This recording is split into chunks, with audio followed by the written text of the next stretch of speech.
Oh, here we go. Can you hear me, Mick? Mick West, hello. Hello? Hello, yes, yes, yes. We're a professional show over here, you know how it is. Gonna quickly adjust this briefly, and then look, we have you and me in two little windows with even a little bit of a glow around. First of all, okay, I wanna say thank you so much for coming onto this little Yeah. family channel, because let's be honest, usually, I mean, I see you on the Joe Rogans, I see you on CNN, I see you on big shows, and I'm like, we're not going to get Mick West on this tiny family format we're doing here, but here you are, and I just want to say thank you so much for being here. I really appreciate it. Thank you. No, you're welcome. I haven't been on any of those shows for a while. I think my Joe Rogan appearance, the last one was years ago. It was like, I think Yeah, it was back before the pandemic, like in 2019 or something like that. So I've kind of slacked off a little bit on my mainstream media. I don't know if my CIA test masters are going to be very happy with my lack of media appearances. well, But yeah, you I do think what you can. that's right. I think Joe Rogan is in part responsible there as well, because there's a whole bunch of people who are on a not invited anymore list, it seems like, with Joe Rogan at this point. I'm not sure, I'm not saying you're on that list, but I know a whole bunch of people that just, in my opinion at least, contradict his points, and he just doesn't put them on the show anymore. And I don't know, that might be a reason why you haven't been invited, but I think you should be back, to be honest. It would help. Yeah, I think so too. I think I really the last time I was on with Joe Rogan, it was kind of before he was really into all this new UFO stuff, and it was really before I was really into the new UFO stuff. I kind of got really into it late 2019 or 2018, I think. Around then, 2017 was when the videos came out, the New York Times article, and it was in the years after that I really got more into UFOs. He originally had me on for chemtrails. Hmm. There was he's actually there's a friend of his called Eddie Bravo, who is like just a mixed martial arts guy, and he was actually I think concerned about Eddie Bravo's mental health, and so he kind of wanted me on to kind of help him out, kind of explain things to Eddie Bravo. Oh, Eddie Bravo, I think, still thinks that I'm some kind of government agent, so that it didn't really work. But I might have helped a few people along the way. Who knows? fair point. But to be honest, you're leading perfectly into kind of the first question I had. Like, I mean, obviously, I had like a big awakening moment when someone posted on Reddit something about Mick West and Tony Hawk's Pro Skater, and I looked it up and I was like, that's funny. He's got the same name. And then I was like, no, wait, that's the same guy. That's unbelievable. So, and that like blew my mind. And maybe when we have time later, we'll talk about that a bit. But I mean, I guess my question is, software developer, you have that successful background in video games, right? Like, you could have built a career on that, probably even like a successful consulting career in the video games industry. It's a huge industry. Why UFOs? Like, what moved you into that? Well, I didn't go straight from video games to UFOs. When I left the video game industry, it was more I was kind of bored doing the same thing over and over again. Which, in hindsight, I really should have just stayed and done something different within the video game industry. What I ended up doing was like leaving and then trying to do my own thing. Did some writing originally, like wrote for Game Developer magazine. I did a bunch of consulting for a few years, and then I just got more and more interested in kind of conspiracy theories and writing about them and reading about them and interacting with people on the internet and in real life. And it just kind of grew over the years with a number of like various things. I originally started out doing it anonymously. I was kind of a little bit embarrassed to be talking about these weird things. Like I started out with this thing called Morgellons, which was this kind of disease that people think that they have when the doctors can't diagnose what they have. And then they start imagining that they have like little fibers coming out of their skin and things like that. And I heard about this. I was investigating that and what the science was behind that. Then I moved on to chemtrails. And I was still anonymous at that point. And then there was this one kind of sort of UFO-ish case called the Mystery Missile. I think it was back in 2010. And that one was very popular, and the media was like clamoring at my door to get an interview with me because I had kind of helped explain what it was. It was a plane leaving a contrail, and I decided to stop being anonymous, and so that kind of like gave me another bump. If that hadn't happened, I might have actually gone back into video games because I was getting a little bit bored of being an anonymous commentator at that point. But then I came out of the closet, so to speak, into the world of being an actual, skeptical investigator slash debunker. Yeah, the rest is history. And here you are, and there's no going back now. I think it's And now I'm on your show. Yeah, that's right. You made it to the show, which is, I mean, many have tried. You made it, so yeah, it's a huge achievement. But then again, coming from what you just spoke about, I know it from myself, obviously, debunking and opposing theories that a lot of people are very attached to and that they really believe. And it sometimes feels like you're sticking with like a stick into a hornet's nest, right? Even when I announced this show and I said, hey, we're going to have Mick West on, like toxic comments, like people really feel personally offended. Many, many people do. And I just wonder how does it affect you to be often so much exposed to toxicity, to hate, to bad faith attacks even, and threats sometimes? Is there anything, that I don't know, that you follow? Well, I mean, I guess there's a couple of ways that I deal with it. One of which is you just simply get used to it. Like after a while, you're not surprised anymore because you know that some people are going to have these reactions, and it helps to understand why they have these reactions. And really, it boils down to them really strongly believing in their case. I mean, some of them are just assholes, but yeah, most people that you meet online, that I've met online, are reasonable, nice people. I mean, you remember the bad ones because they're the ones that kind of stick in your memory. But the majority of people, within any community, and UFO community is no exception, that they're good people. And when they're pushing back, they're pushing back because they're angry, and they're angry because they think that I am being disingenuous. They think I'm lying. They think that I'm trying to change their minds in some kind of evil way. Essentially, they think I'm being, a tool of the government or the deep state or something like that. So understanding that that's what's happening is a very useful way of just dealing with it. I can't be mad at this person because they're mad at me, because I would be mad at them if they were doing the same thing to me in reverse. And then the other thing is just well, I mean, I guess really the two things rolled into one there. I mean, it is getting used to it, but it is kind of it's kind of understanding where it's coming from. So there's the two things there together, and it's something that when you first get into doing something like this, or any kind of interaction online with people who hold radically different views to your own, you're going to get, I think, kind of a shock to the system. Someone's going to like say something to you that's very, very strong, like a lot of pushback, and you can either go one of two ways from that. You can kind of fight back yourself, which isn't a very good idea because that just leads to more back and forth fighting. Or you can move away, which is another way, another third way, or you can kind of like try to like understand where they're coming from and try to kind of focus on communicating rather than kind of beating them about the head. And I noticed, this is kind of a related story here. Like, I noticed you're wearing a NASA T-shirt, and I'm also wearing a NASA T-shirt. Oh, here we go. So it doesn't say NASA, I love this. It says Mick. It doesn't say NASA. It says Mick. So, which I thought was just this funny thing. And the reason this shirt came about is that I actually got invited to speak at a Flat Earth conference many years ago. And I was supposed to be like the star speaker, and I was going to like debate this other Flat Earth guy, which did actually happen.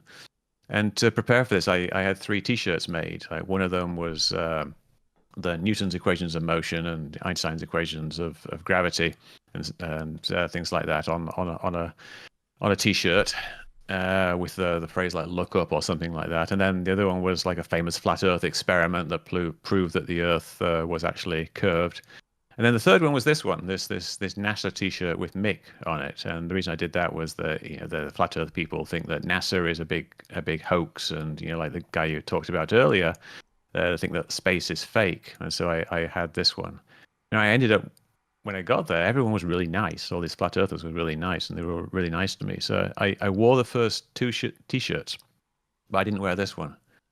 And I didn't wear this one, the one with Mick as NASA, because I thought it would come across as being too in their face, too insulting, and too rude.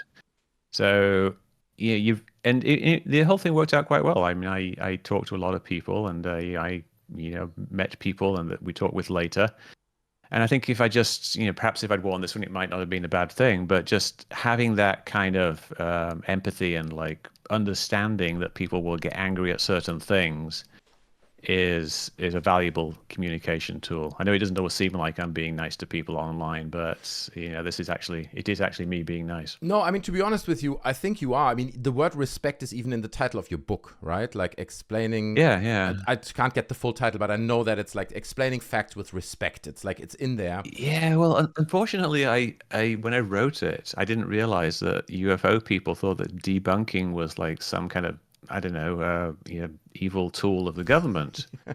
And I thought debunking was like, you see, is this right or is it wrong? And if it's wrong, you point out what it's wrong, and then it's debunked. And if it's right, then it's not debunked. Yeah. So you're a debunker when you debunk things that are wrong. You're pointing out things that are false. But in ufology, the term debunking it means that, especially like trying to prove that UFOs are not aliens. I mean, very specifically, it means that it's what the government does to try to prove that UFOs are not aliens. They are debunking, and they send out debunkers. So if you're a debunker, you're prejudged and you can't do it. So I didn't know this when I put the title, which is how to debunk conspiracy theories using facts, logic, and respect. That's it. So I've got the facts, logic, and respect, which is great. But now I've got debunking at the start, which like turns everybody against me. So UFO people, like, if you see my book, just ignore the debunking and change it to like investigating or talking about or something like that, because I'm not prejudging. But yeah, I do have respect in the title, but I also have debunking, so it goes both ways. I think that's my observation, at least, the way you go about it, the way you record videos. You always come from a point of respect. Like, to be honest, often people say, oh, you're like the German Mick West. I get comments like this. And I always say that's not true at all, because, like, to be honest, I find pretty much everything that's going on in the world of ufology at this point just ridiculous. It's a theater, the whole thing. And I respond naturally by ridiculing it. I can't take it serious anymore. There was a time where I could take it somewhat serious, but it is now just a parody of its former self. And I think, to be honest, that's something, it's also a perfect transition, what I wanted to talk to you about, because I noticed this shift. The shift in the bigger world of ufology, the politics of it, that almost moved away from, footage and images and credible witness-based ufology, where the content and everything is built around specific incidents, videos, whistleblowers. It's almost attempted in the past, like even 7-8 years ago, to simulate a fact-based, almost scientific approach to this thing. And now, over the last 5-6 years specifically, it's shifted drastically, right? It is now personality driven. There's much more drama between these personalities. There's spirituality coming into a new age stuff, psionics, meditation, attracting UAPs, moving often, not always, but away from alien life actually, and towards Lockheed Martin. So there's so much fluctuation going on within this field, and I just wonder what your take on it is, if you have any thoughts on why this is happening. Yeah, I think there's a couple of things going on there. And you kind of mentioned both of them. One is the move away from claims of evidence, the moving away from videos that are amazing. All the videos we've been having, obviously, over the last 10 years or so, have been pretty bad. Like the fuzzy things. People got very excited by the gimbal video and the Nimitz video and the Go Fast video. But they're really just showing kind of indeterminate fuzzy blobs, which could be any one of a number of things. With gimbal, I think it's probably just this rotating glare. Go Fast is something that many people have analyzed, and it's moving slow. And Nimitz, that's still an interesting mystery. We don't know what it is, but it's low information. So we just, it's something that we don't know what it is. We don't know it's something amazing, but we don't know what it is. And I think like the kind of endless stream of people making these claims, like people like Corbell, bringing out these videos and making claims about them, and it's going to be the best video ever. Here's these green triangles. It's going to be the best thing ever. Oh no, it's just the lens effect. Oh, here's this triangular craft over 29 Palms. It's witnessed by 30 Marines. And like, oh no, it's just like it's a bunch of flares, and here's a video of the flares. There's a lot of disappointment people have, and I think like it's hard for people to keep being disappointed by these claims.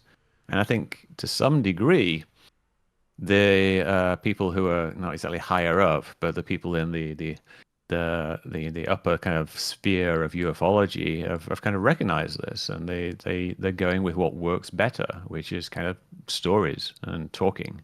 Yes. And Hypotheticals.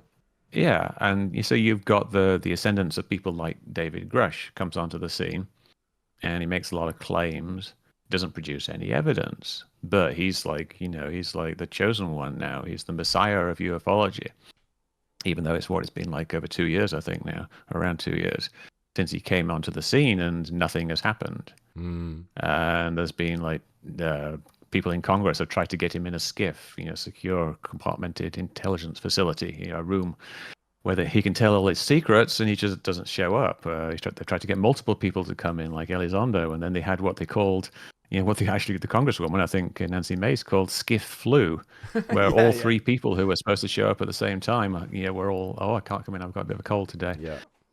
It's just kind of ridiculous. We're never getting to the real evidence. We're just constantly getting claims of something happening. And you get people like, Ross Coulthart.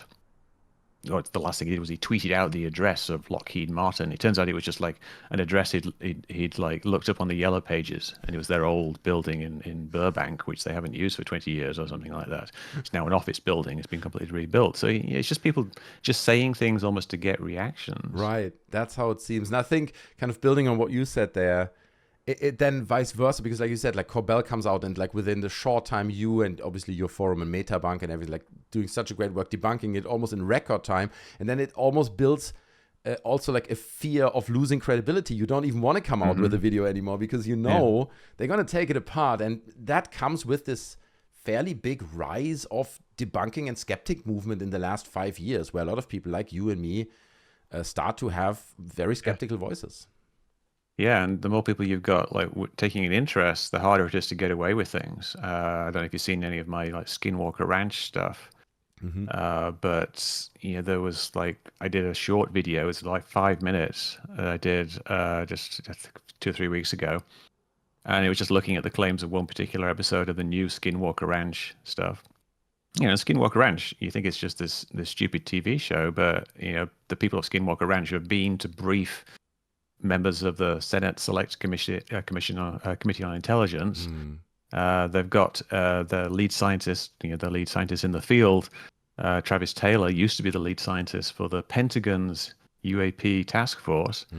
So it's not like it's these are just like there's entertainment and then there's the real world. The entertainment and the real world go together. So like I still look at Skinwalker Ranch, and the amount of mistakes that they had on that show was just ridiculous. Like they got one where they got this tri-field meter, which I bought this tri-field meter just so I could investigate Skinwalker Ranch stuff like I don't know 5 years ago or something. And he was showing that it was reading 0, and I just went out into my front yard and mine's reading 0 as well. So it's not actually that amazing at all. This is just what you'd expect to find if you're out in the middle of nowhere. It's but Travis Taylor's going, but there's always some radiation in the world, so this is really mysterious. What could it be? Is it the dome? So it's a bunch of ridiculous stuff, and I think the claims, it's almost like they're getting more ridiculous because it's like that thing with Nigerian princes. Yeah. When they send you an email, it's full of mistakes and it's completely ridiculous because they want to get rid of the intelligent people straight away. Yeah, they only want to have the people who will fall for this. So they come up with the most amazing, incredible things possible. And so they only get like this subset of the audience that really isn't that interested in critical analysis and is more interested in being entertained and having their worldview validated. I agree. I think it feels to me like an outdated format of reality TV at this point. It reminds me of these Ghost Adventures show and stuff that really like Ghost Hunters that came up like 15 years ago. It was a big thing. And it's the same thing. They hold up an EMF meter against something and oh my God, the needle moves and there's something there. And it feels like them doing this, Skinwalker Ranch doing this now in 2025. It's just like, there's nothing left of this. It's bad entertainment. It's not credible anymore. And Yeah, but it's making money. Yeah, that's right. That's the thing. It's one of the more popular shows on the History Channel, and it has a hardcore audience. I think I maybe got a bit bored. This season, there's been very much the same thing over and over again. It's like, here's a dome. Let's fly some drones through it. Oh, look, the GPS is glitching a bit here. Let's drill a hole into the mountain. Oh, look, the drill doesn't work. What are these strange bits of rock? And then, oh, look, there's a signal on 1.6 gigahertz, and now there's one on 1.2 as well. That's interesting. Yeah. And it's the same thing. I remember. And, I this remember now. drone is having trouble flying. Yeah, I watched this video of you. That was like about a month ago. We watched it on stream, I think, where you were debunking. I think it was Skinwalker, and they had like something flying like past a blimp, and it pulled like a whole bunch of dots behind it because of the shutter. And I mean, that video that you did, I mean, Jesus Christ, dude, that was just destroying them. It was almost painful to watch. And that's what I mean. Like, there's an element of shame now, I think, in these people. They also know they need something that's a bit more convincing than this. But what I want to talk to you about before, because, you know, time is running and all that, but I want to talk to you also about what I kind of touched on, like the religious aspect of this, right? This kind of new age aspect, psionics, the meditation events. What are your thoughts on this? Why is this happening? Yeah, what's your take on it? Well, I kind of feel like ufology essentially is a religion in a way. And to a certain degree, it's a cult. So it has aspects of both those things. But it's also a very personal thing. So for a lot of people, they've got this very personal connection, which isn't really just a personal connection about them having seen a UFO, like a flying saucer or something like that. It's about them having some kind of encounter. I'm actually just writing an article at the moment. I write for Skeptical Inquirer magazine, which is one of the people who actually pay me things. They don't pay me very much, but they're one of the few people who actually pay me to investigate stuff. And the article's about, I had a fever recently, and I kind of had hallucinations whilst I was lying in bed. I could see faces in shapes of things. It really made me kind of understand, like, you know, people who have abduction experiences. Those experiences seem very, very real to them. Like, if you don't necessarily like understand what's going on in terms of, you know, your brain and sleep hypnosis, sleep paralysis, and hypnagogic hallucinations and things like that, those experiences feel very real. It really felt to me like there was these, you know, faces in the room, even though I realized later that I was just being delirious from my high temperature. And I think people form these essentially supernatural beliefs that are personal, and then when other people come along and then they validate those supernatural beliefs by saying, yes, you know, people are being abducted, yes, people are having encounters with aliens, and yes, you are special, you know, because the people who have these encounters are people who have an overdeveloped caudate putamen, whatever it is, you know, this part of the brain that Gary Nolan has identified as making him special and making other people special.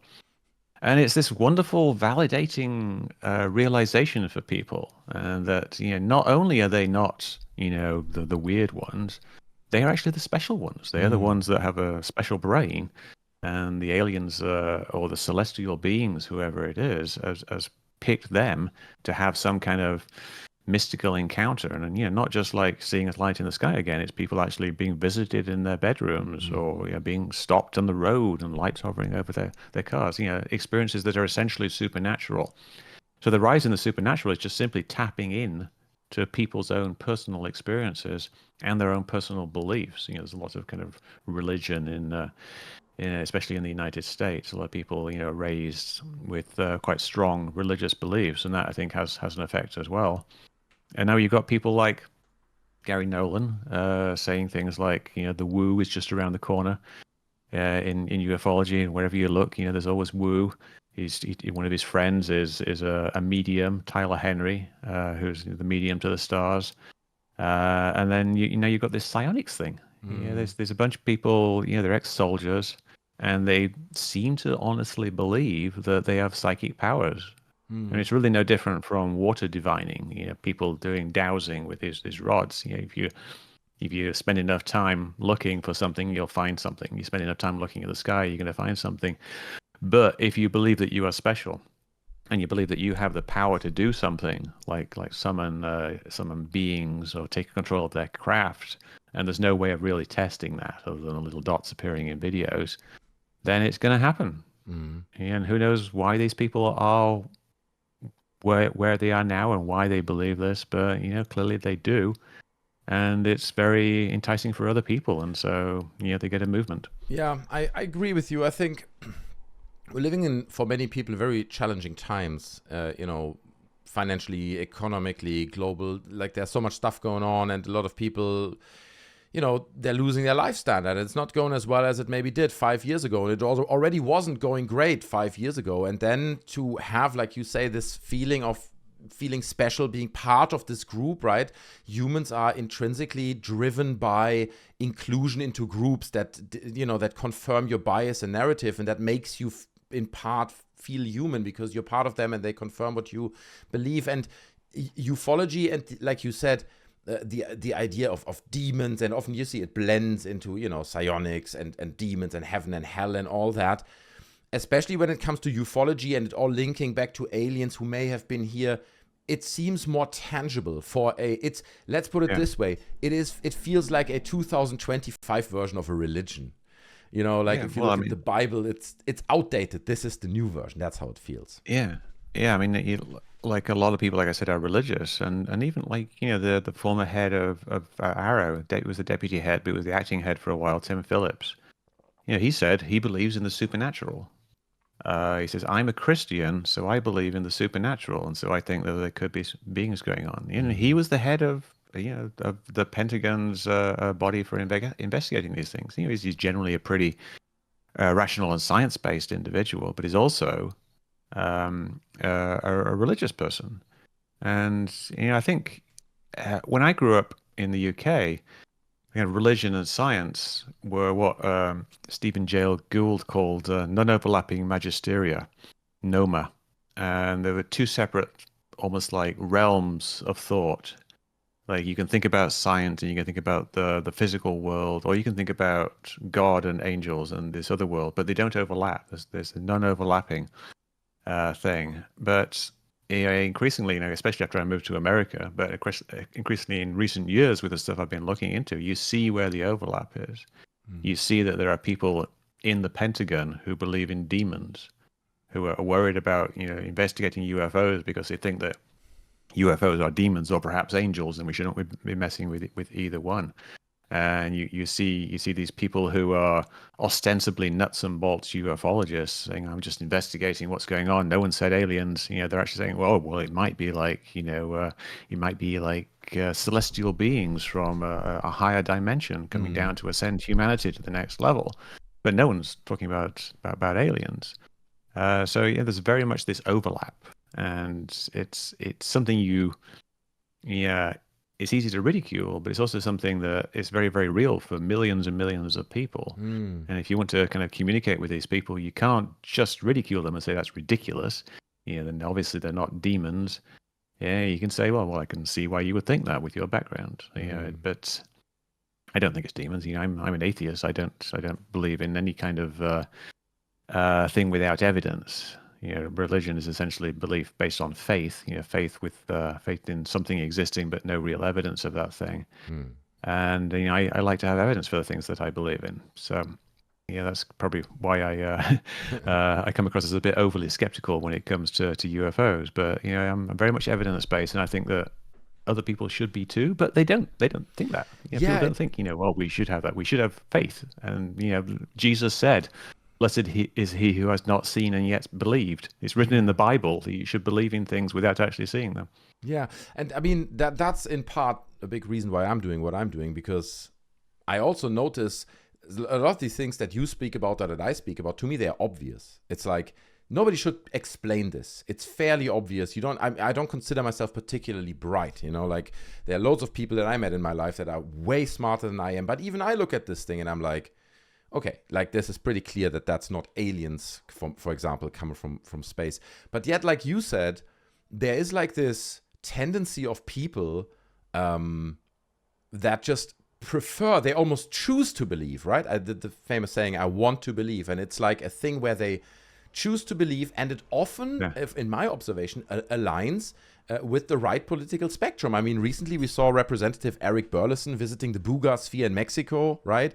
We have Anna Paulina Luna starting the mystery task force under Trump's government. We have Matt Gaetz, I think, and other conservatives pushing for the legislation. J.D. Vance just said during his holiday, he's now going to look at UFOs all the time.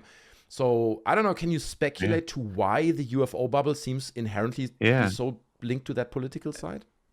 Yeah, and you see that also in the kind of people like Lue Elizondo, very right-wing beliefs. But it's not exclusive, of course. There's people who True. are more kind of like left-wing Democrats, like what's his name?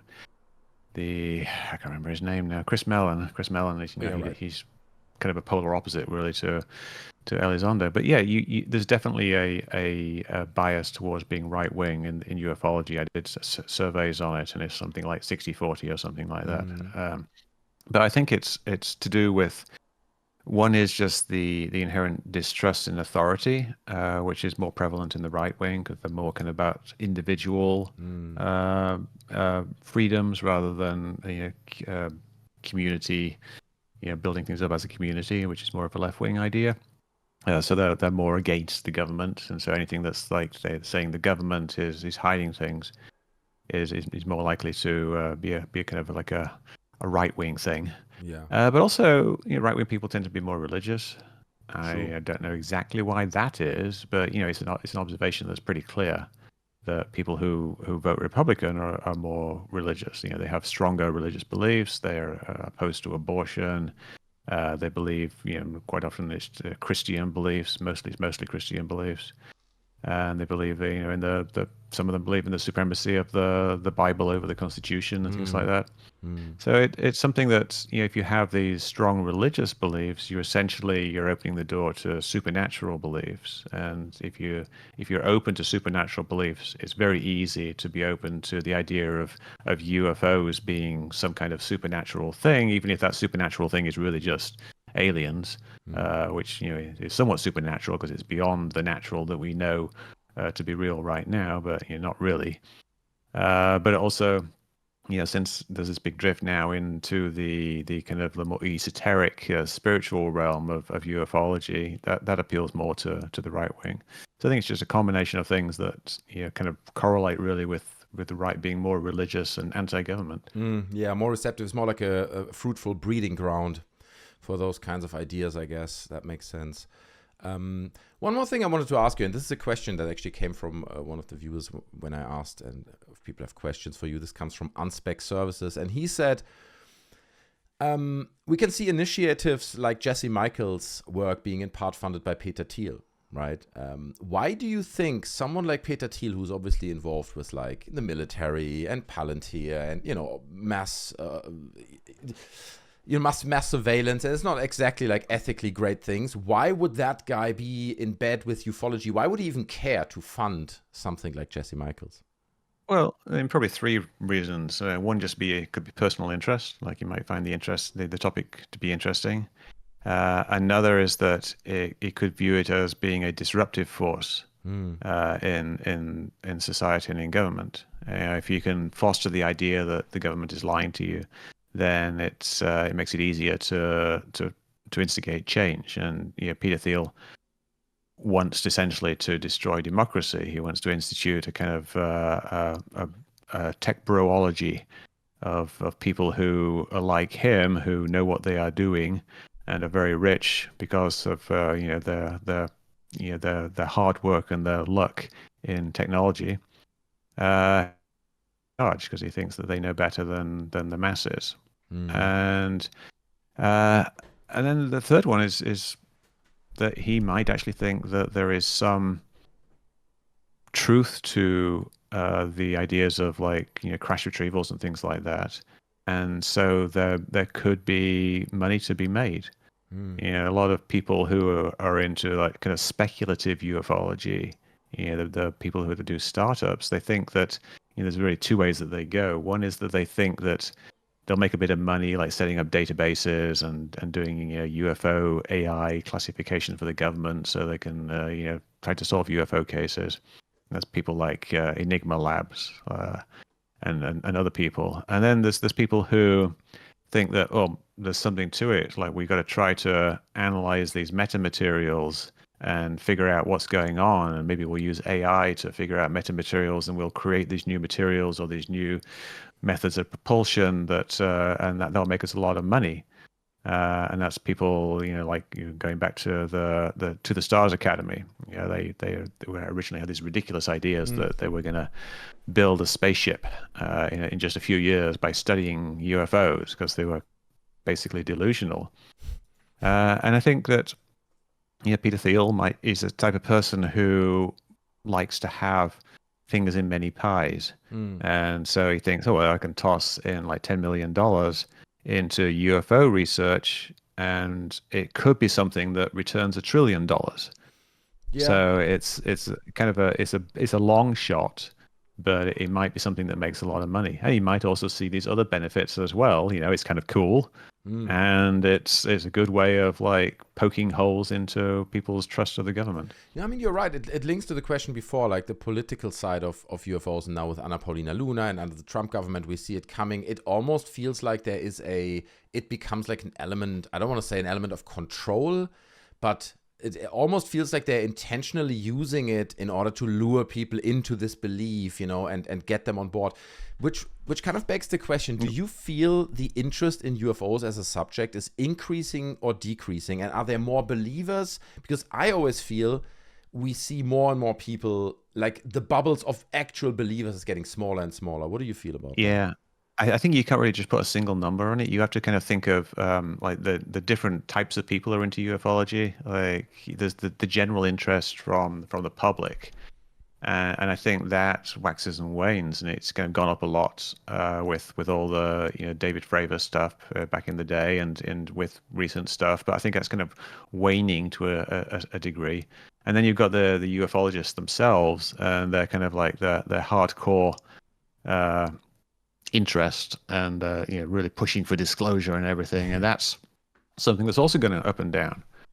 And then you got what is the media's interested in this, and they are variable. You've got some outlets like News Nation who have seemingly turned into the one UFO channel, maybe and the Daily Mail, the only people like actually taking this seriously. And it doesn't reflect very well on News Nation as a channel, that they've got like Ross Coulthart like performing these ridiculous interviews. So I think like that's kind of goes up and down as well. And I think it's difficult at any one point in time, like right now, to say where are we? Is it going up? Is it going down? I think the public interest has waned. I think there's a very strong push from the disclosure people who are really interested in disclosure to try to get things done. They really feel like this is their last chance. But in some ways, I think they feel like it's slipping away, which it kind of is. And you actually see this from some of the people like Danny Sheehan and people like that, and they say, "Oh, well, it might not actually happen for 20 years." And Ross Coulthart was asked, like, is it going to happen? He said, "Well, it might not, because we might get pushback from the government." Even though apparently he knows where there's a giant flying saucer buried somewhere in South Korea or somewhere. He just won't tell anybody where it is. You could probably look it up in the South Korean Yellow Pages, but he doesn't. But so yeah, I think it is. If I was to put a number on it, I'd say it's kind of going down right now. Yeah. But there's a desperation of the people who are like these hardcore believers who are really trying to keep it relevant, and they're really trying to push it through to the next stage, and they feel like they're nearly there. If they can just get the whatever act it is passed, like the UAP Disclosure Act, as a rider on something else, it'll probably be the same as last time. It'll be partially passed, and they'll take out things like the eminent domain clause and some other stuff that contradicts like other agencies and things like that. And it's just kicking the can down the road. I don't think even if it passed, I don't think it would actually do very much. But people are desperate. They feel like their whole lives have led up to this point, and here it is. Here's disclosure. David Grusch comes forward. Yes, finally, once some guy comes out and tells us this thing. Back when Elizondo came out, everyone was like, "It's amazing."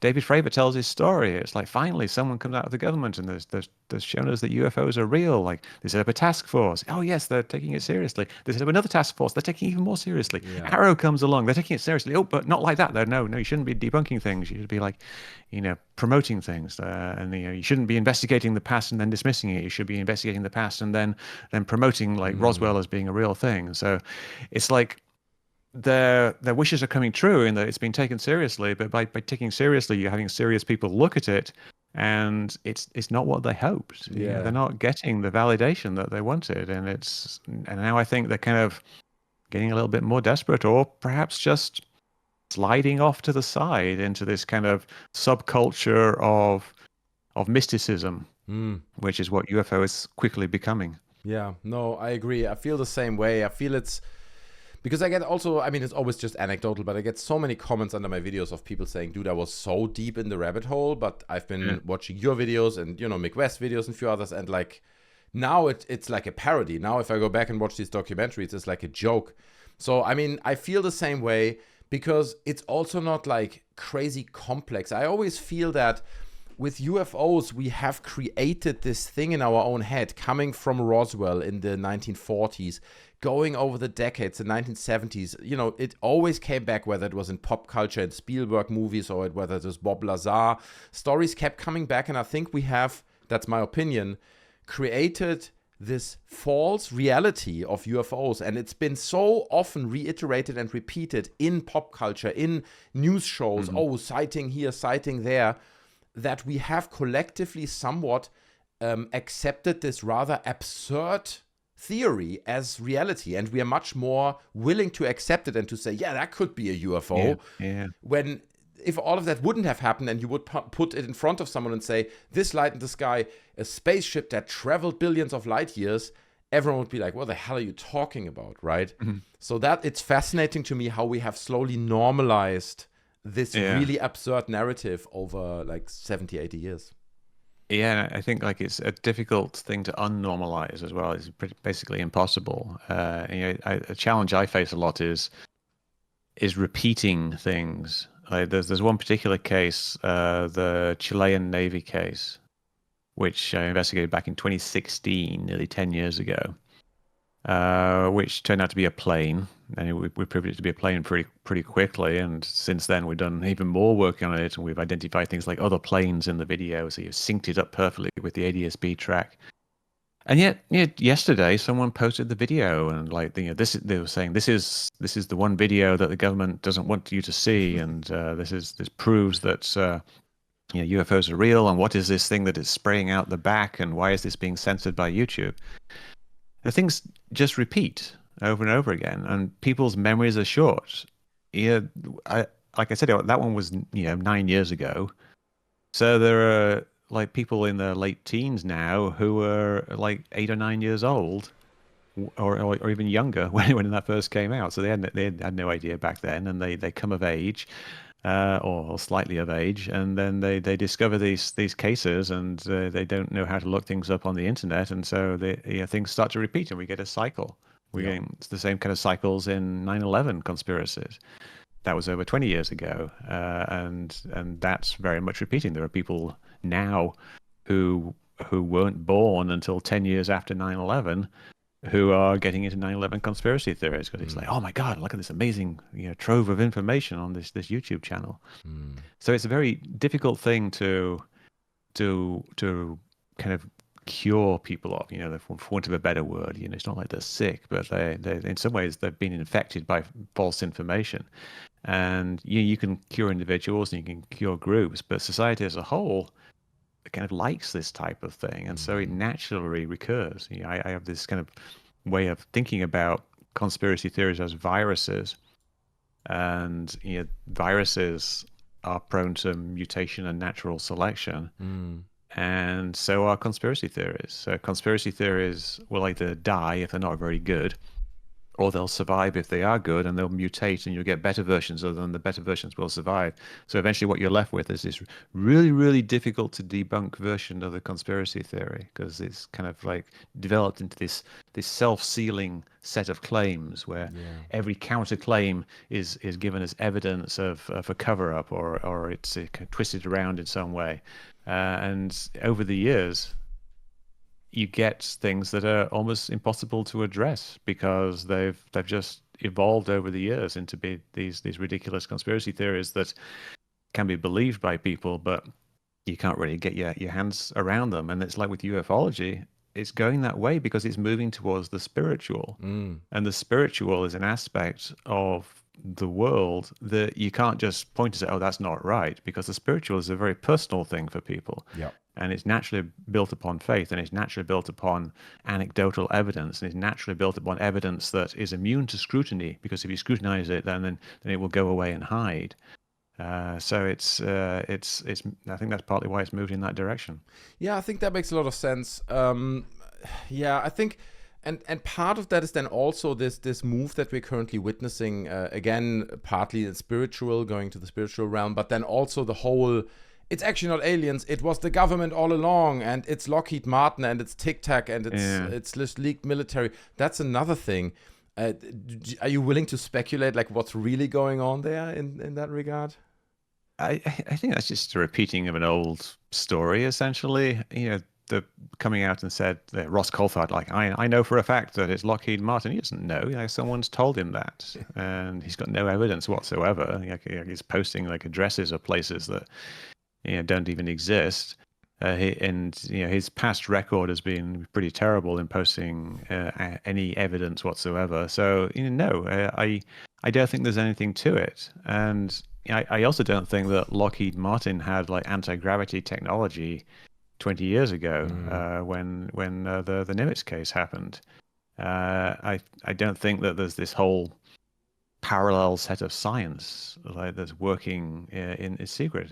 That's not how science works. Science is very, very incremental.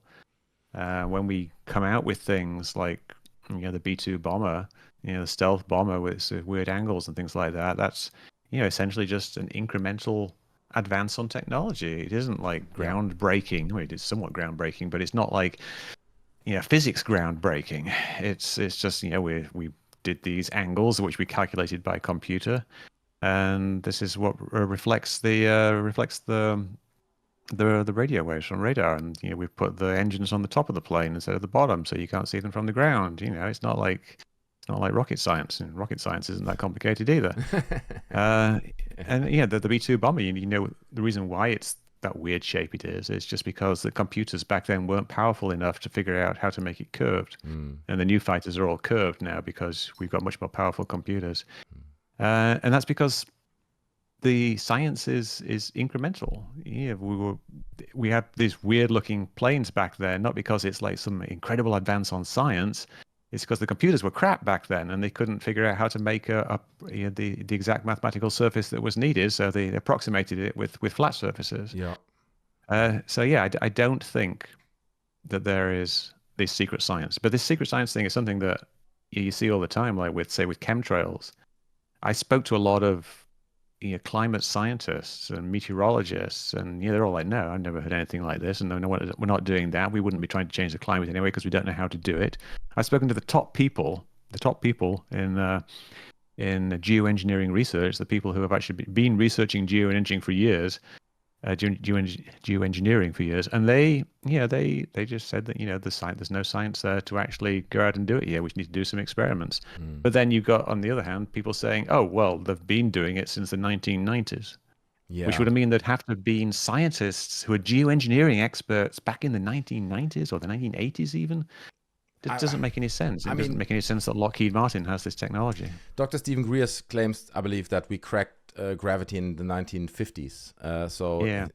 It's bizarre. And I mean, Jesse Michels thinks. Yeah, the biggest argument for me against this idea of that we have cracked gravity or we have these gravity propulsion systems since that long is that it would be, if you have that product, that is what makes you the most amount of money in the world. Like if you come out and you can create products and cars, whatever it is, means of travel that uses that technology, you're going to revolutionize travel. You're going to be the biggest company in the world within 5 years.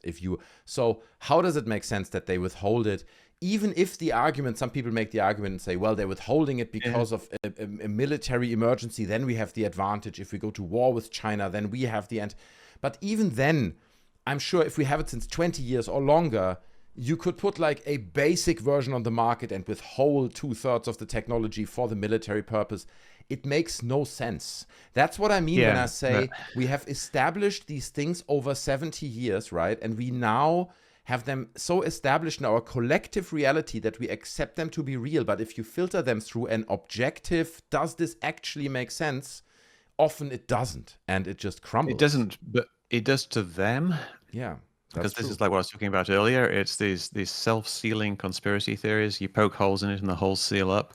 And they've been doing this particular theory of like hidden technology. Like, there's a car that can run on water or runs on a 9-volt battery, and the government's covering it up. And the reason they say they're covering it up is because they make lots of money using the old way with oil. That's right. And we've got all these established interests who are super rich, who are making money with oil, and so forth. They're just keeping this other technology hidden, because if they were to release it, it would be this great democratization of technology, and everyone could have their own flying car, and they wouldn't need oil, and so the oil people wouldn't be rich anymore, and so they've kept it secret for a long time. And then there's probably like a tacit agreement between the superpowers not to use it in warfare because that would disrupt the world economy or something like that. So they've come up with excuses. They come up with what they think of as being reasonable sounding explanations, which are kind of reasonable sounding. But the problem is there's no evidence that we have anti-gravity. So they're saying, oh, we cracked gravity in the 50s because there was a conference of people where they went and they tried to study gravity. And then, we didn't really hear much about it, so they must have figured it out. Well, maybe we just didn't hear much about it because they didn't figure it out and nothing actually happened. But there's some people, I think, wishful thinking is really this huge thing in UFOs. There's this one guy, Eric Weinstein, who's he works with Peter Thiel as well. I think as an investment guy, mathematician. And his big thing is like, why is physics so crap? Why isn't physics giving me flying cars yet? Why haven't we got starships? We should be doing more physics. And, either it's just we're a big oversight and we've not been investigating physics, or it's a big cover up. And so he kind of subscribes partially to the theory that we have anti-gravity and it was covered up. But he also thinks that if we just tried really hard, if we just put in a bunch more money into physics, we could actually solve these problems of anti-gravity, which is just nonsense. I mean, these might be intractable problems. Anti-gravity might be something that we can't actually solve. It's just this big hole that we're in and it's difficult to climb out of. Light might be this barrier that we can't actually get past. Maybe we can find more out about it, but it doesn't mean if you throw $1 trillion at it, you're going to solve it. It just means you might throw away $1 trillion. So I think that he really wants it to be true, and he sees himself as something of a messiah, I think, like to bring about this new renaissance in physics. I think it's a lot of wishful thinking. I agree. No, I agree. And wishful thinking is a very powerful thing, right? In many regards, not just in ufology. Like, to really believe in something can move mountains. So, to be honest, I think I've got a lot to learn from you there, because, like, I always immediately I find it so ridiculous that I fall into ridicule, and you always stay so calm. And I try to also be more calm, reasonable, and non-offensive towards people. But we're running out of time, okay? And there's a million questions I didn't ask, but I do have to briefly talk about Tony Hawk's Pro Skater. I have to. We have to get there, because like when that game came out, okay, and a lot of people don't know this. I believe you are actually a co-founder of Neversoft Games, right? You were really there from the beginning. You're obviously a programmer, so you're not on the creative design side of things. You're on the programming side of things. But like when that game hit, like several of my friends went and bought a PlayStation 1 just for that in this bundle. And they literally kind of ruined their life over that game at that time. Like, they're all fine now, but it was a wild phenomenon. And I'm just wondering, obviously you guys working on this in the studio, did you know what you had, like, before it came out? Were you like, this is going to be huge? Or were you like, I don't know, like... We didn't know at first. I think we had like a very simple philosophy at the time. Like we'd been working on a bunch of games before that, and sometimes we spent too much time on a game and they got cancelled. That happened like once with this game called Big Guns, which would have been a real fun game, but it just went down this route where they tried to add all these things to it, and it just wasn't fun. And so we wanted to get back to just doing pure fun, make a fun game, and we did that with the game before Tony Hawk, which is called Apocalypse, which is just a running around and shooting game. I just made that as fun as possible. That was actually, I designed most of that game. Wasn't actually programming very much on that game. And when we came to Tony Hawk, it was a new thing. There weren't really very many skateboarding games back then. there was a game called Skate or Die. Yes, I played that on Game And Boy like crazy. Yeah, it was great. Yeah, and there was an arcade game called Top Skater, which we had in the arcade across the road from us. And so we just wanted to do a game that was fun. So that was the primary focus of everything I did when I was designing like the controls and the feel of the game, the physics of the game. When you go up a ramp and you come down the ramp and you do an ollie and you do something else, it's all about how do you make that fun and easy to do, and how do you reduce the number of obstacles that are in people's way when you are when you're playing the game. A lot of games like they make you watch like an intro and things like that, and it's difficult to retry things.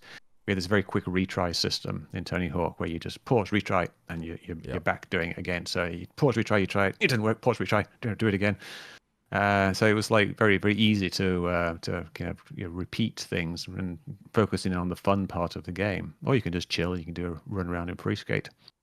And we didn't know at first that it was going to be fun. And I think we had a few moments of realization. One when it was like a friend of mine, like I was showing him how to do like a jump in the half pipe, and he wasn't getting it at first, and then he got it. Like you just release the X button as you get to the top, and it turns you around, and you come back in, or you can do some tricks at the top. And he was like, "Whoa, that's kind of fun." And he was just doing that for a while. It's kind of fun. And then like we put out this demo disc of like just I think it was like a warehouse level, and people were really enjoying it. And the amount of feedback we got from that was quite overwhelming, and we knew at that point that it was going to be a big game. And so we weren't too surprised when it did end up going to #1 fairly quickly. Amazing. Which was great. That's amazing. I mean, yeah, it's really like created history there. It's incredible, at least for me. I mean, I'm from rural Germany, okay? Like it even hit all the rural German villages. They were all on top of that. It's crazy. Do you still play games now, or not at all? No, not so much really. No, I got a VR headset that I experimented a bit with. I actually got that more because I was thinking I would do a 3D, a virtual reality version of Sitrec. My video, my analysis software. I wanted to actually try to make it so that you can be sitting in David Fravor's cockpit, looking down over the side, and then be like, what's that little thing down there? So that's something I plan to do in the future. I got the basic setup once, and I was standing in my office looking down at this tiny little TicTac that's far away. It's very, very small. It's interesting just how small the TicTac is when you actually recreate what they would have seen. I think people don't really appreciate what it is to look down from 20,000 feet to something at sea level. Sitrec is not free to use yet, right? It's not open. It's open source. Yeah, no, it is. It's free to use. Anyone can use it. Yeah. Yeah, you just go to sitrec.org. That's just a redirect. It takes you to metabunk.org/sitrec. But yeah, it's free to use. I had it open source for a while, and now it's on a source available license, so you can see all the source code. It's all open. You can see it, and it's all on GitHub, so you could download it and run it yourself if you wanted to. And it's free. You can just go to sitrec.org and use it. It's not the easiest thing to use, though, unfortunately. I'm trying to make it easier and easier. Like right now, I've got it so that if you have an iPhone video and you drag and drop the iPhone video into it, it will set the camera to where the video was taken. It'll set the time to what time it was, and then it'll give you links, so that you can click on a link and it'll take you to ADSB Exchange, and then you can see what planes were in the area on ADSB Exchange. You can export those, bring those in, and see what you might be looking at. Or you can click on the link to play all the satellites and see where the ISS is and things like that.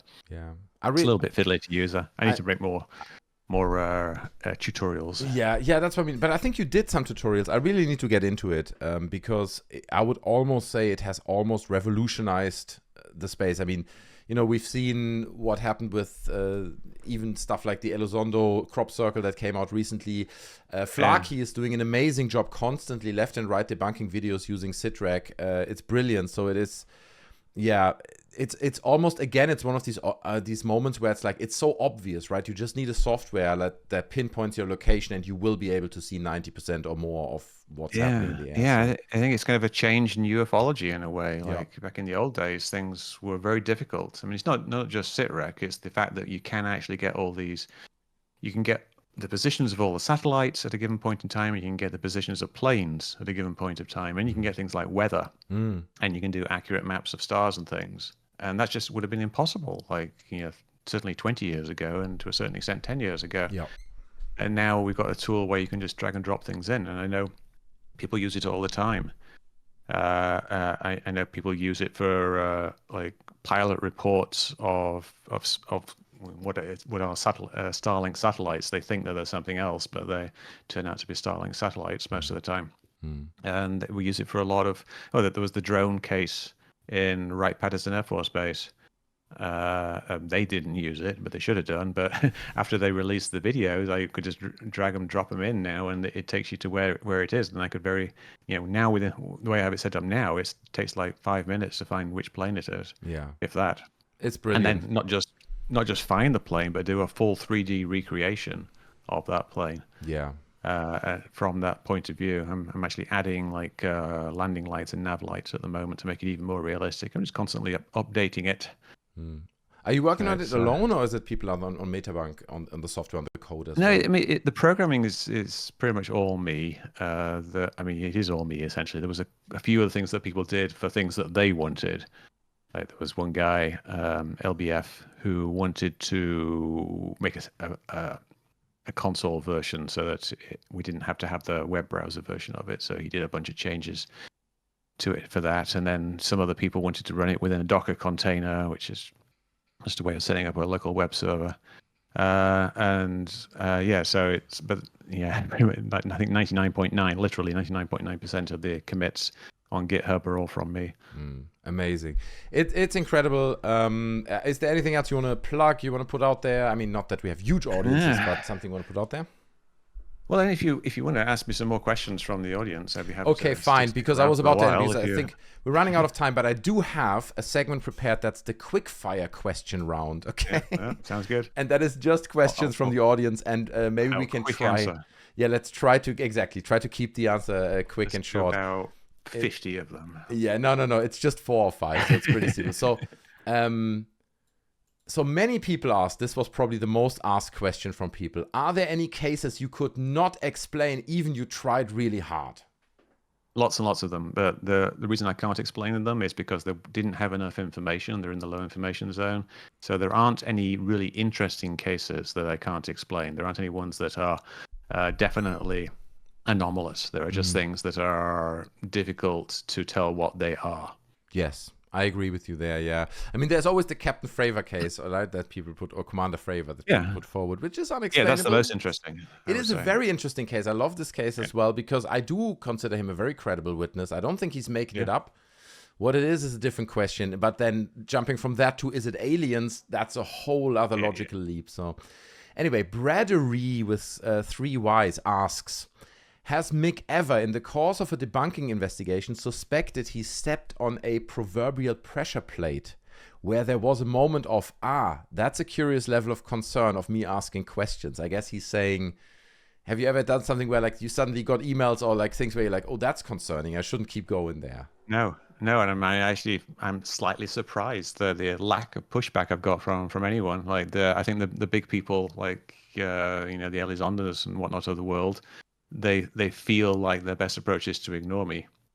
So that's, I don't really get pushback from them, and I certainly don't get pushback from the government or the deep state or anything like that. So no. Have you ever met any of these people? I try to investigate. Sorry. Have I met like what Elizondo? Yeah, like Elizondo or no, I very briefly met. Oh, I met Gary Nolan at a conference, but just shook his hand. Yeah, I think he also didn't want to talk to me, and I met George Knapp and Jeremy Corbell in the men's restroom once. Please elaborate on that. Take as much time as you like. I would love to hear that story. That sounds great. It was at Alien Con a couple of years ago, and they were speakers, and I was going to hear them speak. And since I'm an old man, I have to go to the bathroom before all these talks. So I went to the bathroom, and they are also old men, so they had to go to the bathroom as well. And so we accidentally met in the bathroom. I shook Jeremy Corbell's hand. It was slightly wet, but I think it just washed his hand, so it was not a problem. And we actually chatted for a minute or two. George Knapp didn't say anything; he just stood there. But Corbell was just, saying things like, "Oh, I don't go on Twitter very much, and I appreciate the investigation that you're doing and stuff, and you might be really interested in the stuff that we're going to show in the future." And I was like, "Yeah, well, okay, let's see it." Wow. So I haven't really had any in-depth conversations with these people. What's his name? Travis Taylor. Travis Taylor did actually contact me via email, but he quickly kind of got turned off, I think, because I kept pointing out errors in his stuff. Mm-hmm.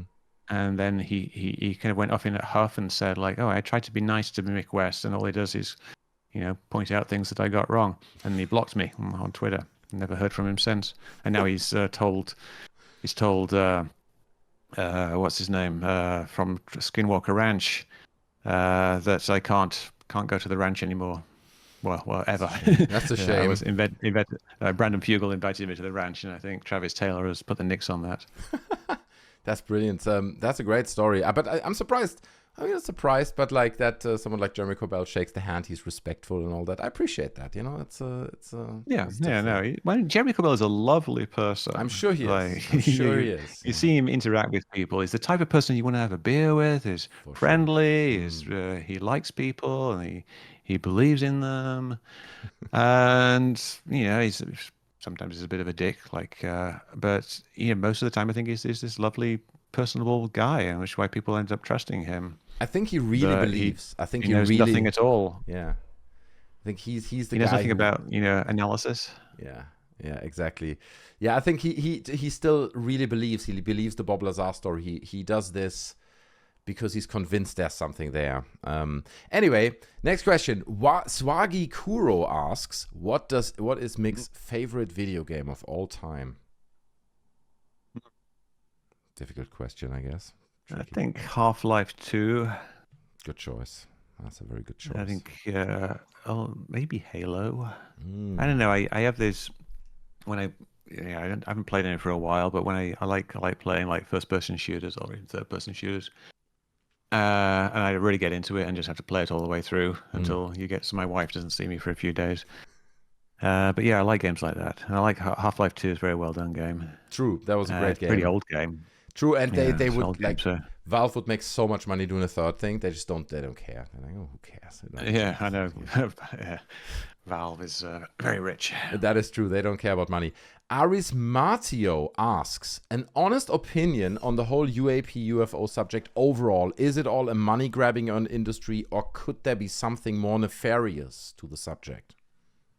I think there's a lot of different things going on. I don't think you can characterize it as one or the other. I think there's obviously some money grabbing things. You got to look at like Jaime Masson, and his kind of money making endeavors. I think to a certain degree, Corbell's money making and George Knapp's. But there's also to go along with that, there's a genuine belief in people. I think there's probably a certain degree of disinformation coming from the government, at least to the level of allowing UFO stories to propagate because they distract away from secret programs. And I think that there are probably some cover-ups and some stupid stuff that has gone on. Like you got to look at things like the Yankee Blue program, which that Tim Phillips was talking about. This program where they kind of like hazed new recruits into these reverse engineering programs by showing them an anti-gravity drive and intimating that it was an alien thing. And over the decades, like hundreds or thousands of people have believed in this thing. It's just stupid, and it should never have happened. And I think that the government has things like that are embarrassing that they're covering up. And then there's probably a bunch of secret stuff as well. I don't think there's aliens, but there's probably secret like missions to Russia or China and things like that they can't talk about, where they went in to try to steal technology and various things that they have recovered from Russia or China that they don't want the Russians and the Chinese to know about. And so there's lots of secrecy. So I think there's a whole bunch of different things going on, but I don't think that aliens are visiting us. I don't think the government is covering up crashed alien craft. There's just no evidence of it. Yeah, I agree. I'm with you there 100%. Final question coming from Tex Parker 4407, and he says, Could you ask him if anyone has ever asked him not to debunk a video? But like, don't do this one, please. Like, you know, does that ever happen? No, I mean, why? I don't know how that would even work.